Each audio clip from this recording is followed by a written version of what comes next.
300 মুগ ডাল, 150 মুসুর ডাল, 250 গোবিন্দভোগ চাল, পেঁয়াজ, রসুন, আদা, কাঁচা লঙ্কা।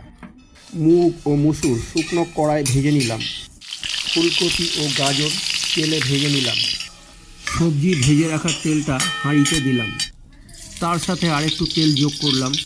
তেল গরম হলে রসুন কুচি, পেঁয়াজ কুচি ও আদা কুচি তেলে ছেড়ে ভালো করে ভাজলাম। হলুদ গুঁড়ো, জিরে গুঁড়ো, ধনে গুঁড়ো আর কাশ্মীরি লঙ্কার গুঁড়ো একসঙ্গে জল দিয়ে গুলে নিলাম, যাতে খিচুড়িতে ভালোভাবে মেশে।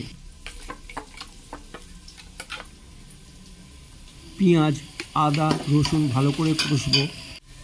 এর সাথে দেবো জিরে, তেজপাতা, শুকনো লঙ্কা। আবার কষবো মিনিট 5। এবার জল দিয়ে দেবো। জলটা পরিমাণ মতো দিতে হবে, খিচুড়িটা শুকনো শুকনো হবে। জলটা কিছুক্ষণ মশলার সঙ্গে ফুটতে দেবো, সমস্ত ফ্লেভারটা যাতে জলে চলে আসে। জল ফুটে এলে ডাল দিয়ে দেবো। এইবার গুঁড়ো মশলার গোলাটা, কিছু কাঁচা লঙ্কা, ডাল একটা টিপে দেখে নেবো, যদি সেদ্ধ হয়ে যায় চালটা এবার দিয়ে দেবো। বর্ষার দিনের খিচুড়ি খেতে খুব সুন্দর লাগে।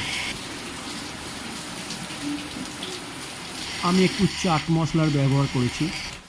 হালকা করে নাড়াচাড়া করবো। দেবো নুন স্বাদ মতো, পরিমাণ মতো। দেবো ফুলকপি ভাজা, গাজর ভাজা।